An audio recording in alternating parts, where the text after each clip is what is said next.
Hello students, welcome to NP classes. Join today for your better tomorrow. जैसा कि मेरा पहला वीडियो जो था वो था क्लास 9th 10th के फिजिक्स सिलेबस इंट्रोडक्शन की।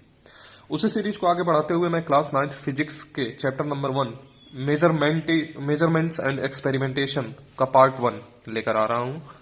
इस चैप्टर के अंतर्गत हम मेजरमेंट एंड एक्सपेरिमेंटेशन के स्टार्टिंग के कुछ टॉपिक्स को कवर अप करेंगे। तो इस वीडियो को ध्यान से देखिएगा, साथ ही साथ इसको शेयर करिए ताकि आपके फ्रेंड्स भी देख सकें। तो बच्चों, अगर मैं बात करूं मेजरमेंट्स एंड एक्सपेरिमेंटेशन की, तो सबसे पहले आपको जानना पड़ेगा यूनिट क्या चीज है। यूनिट क्या चीज है, चलिए शुरू करते हैं। A unit is a chosen standard of measurement of quantity which has the same nature as a quantity. जैसे कि मैं अगर आपको कहूं समझाने के आसान भाषा में, ये मैं एक पेन रखा हूं जो 15 है। क्या है? 15। You are a little confuse, what is the 15? तो हमें ये समझने के लिए यूनिट की जरूरत होती है फिजिक्स में। जैसे मैं कहूं ये पेन 15 सेंटीमीटर लॉन्ग है, दैट मीन्स इस पेन की लंबाई 15 सेंटीमीटर है। आपने कैसे डिसाइड करा? सेंटीमीटर से। सेंटीमीटर क्या है? यूनिट है। दैट मीन्स अगर मैं इसको कहता कि ये 15 है तो आप लिटिल कंफ्यूज, लेकिन अगर मैं कहता 15 सेंटीमीटर तो आप कंफर्म्ड हो जाते हैं कि ये किसी दूरी की यूनिट है, किसी डिस्टेंस की यूनिट है, लेंथ की यूनिट है। Is that clear? जैसे मैं एक एग्जांपल लेता हूं, unit of speed is metre per second. Speed का फॉर्मूला होता है। अब हम देखते हैं कि ये आया कैसे। तो देखें, स्पीड का फॉर्मूला होता है distance upon time. That means distance हम मीटर में कंज्यूम करते हैं, टाइम सेकंड में कंज्यूम करते हैं, और हमारा यूनिट मिलकर तैयार हो गया मीटर पर second. Is that clear? Is that clear?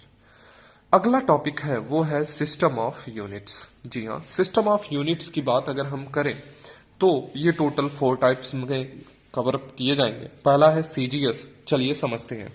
CGS को हम कहते हैं centimetre, gram and second. Is that clear? मैं पहले लिख देता हूं फिर समझाता हूं। फुट, पाउंड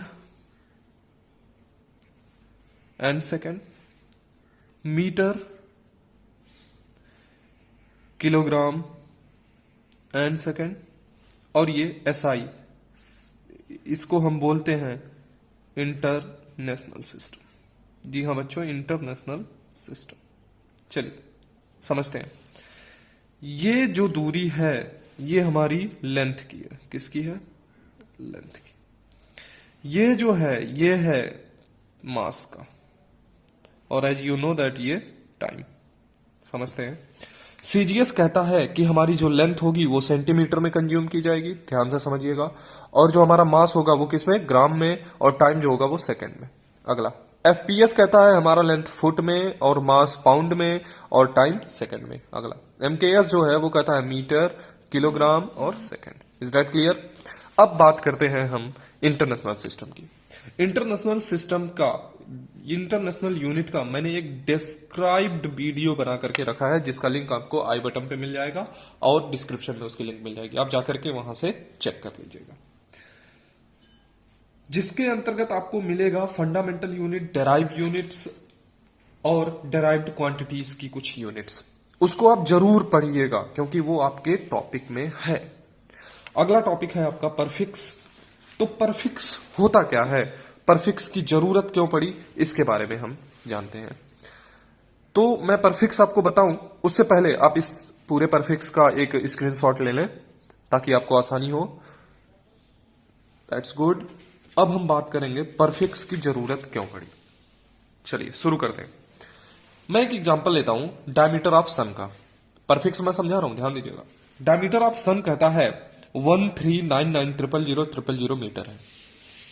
अगर आपको परफिक्स का नॉलेज नहीं है तो आप इसी मेथड से लिखेंगे। अगर आपको परफिक्स का नॉलेज है तो आप इस मेथड से लिखेंगे, जो कि स्टैंडर्ड मेथड है और यही अच्छा लगता है, सुटेबल होता है। ये आया कैसे, मैं ये सिखाना चाहता हूं आपको। तो चलिए सीखते हैं। जैसे मेरे पास जो वैल्यू थी वो था 139100000 metre. Is that clear? Now you have to write that 1391 multiplied by 10 to the power 0 count करिए, 3 and 3 is 6. Any problem? Metre. Now what is the next? हम पॉइंट लगाएंगे 1.391 multiplied by 10 to the power. अब ये point के बाद 3 decimal के बाद 3 digits आगे बढ़ा तो 6 प्लस 3 हो जाएगा और 1.39 multiplied by 10 to the power 9 metre. This is your answer. Is that clear? This value is known as prefix. जी हाँ बच्चों, ध्यान से, ऐसे कोई ना समझा पाएगा. This value is known as prefix. अच्छा, अब आप कहेंगे सर वो माइनस वाला परफिक्स क्या होता है? हाँ, बिल्कुल सही आप कह रहे हैं, माइनस वाला भी परफिक्स होता है. चलिए देखते हैं क्या होता है माइनस वाला परफिक्स. अगर मैं माइनस वाले परफिक्स की बात करूं तो आपको सबसे पहले समझना होगा इस हाइड्रोजन एटम को. जैसे मैंने कहा कि diameter of hydrogen atom is 0.0000000000106 metre. अरे रे रे रे, बड़ा कंफ्यूजन है. चलिए इसको क्लियर करते हैं. ये लिखा है 000,000,000 3 times 30,106 metre. Is that clear? Okay. यहां पॉइंट लगा है. क्या लगा है बच्चों? पॉइंट लगा है. अब मैं इसे डायरेक्ट अगर लिखूं 1.06 10 टू द पावर, गिन ले 333, और ये दो जो खिसका है, आपने 2 पॉइंट यहां पर लगाए हैं, टोटल हो गया -10 मीटर. Is that clear? अगर नहीं क्लियर हुआ तो ध्यान दीजिए, जब कभी भी डिजिट के बाद हम पॉइंट लगाते हैं, जैसे इसके बाद जितने जीरो हैं वो काउंट होंगे 10 के पावर पॉजिटिव वैल्यू में. किसमें? पॉजिटिव वैल्यू में. अगर मैं पॉइंट के राइट साइड की बात करूंगा तो वो हमेशा नेगेटिव में काउंट होंगे. किस में काउंट होंगे? नेगेटिव में. इसलिए मैंने डायमीटर ऑफ हाइड्रोजन को इस तरीके से लिखा 1.06 10 to the power -10 metre. Is that clear? Now here is the prefix. क्या है बच्चों? ये है परफिक्स. Is that clear? अब अगर मैं बात करूं परफिक्स की तो होते क्या है स्टैंडर्ड परफिक्स, जैसा कि आपने इसका एक स्क्रीनशॉट लिया था. तो अब एक छोटी सी वीडियो में मैंने इसको समझाया हुआ है SI यूनिट के नाम से. उसका एक डिटेल डिस्क्रिप्शन देखने के लिए आप आई बटन पर क्लिक करें और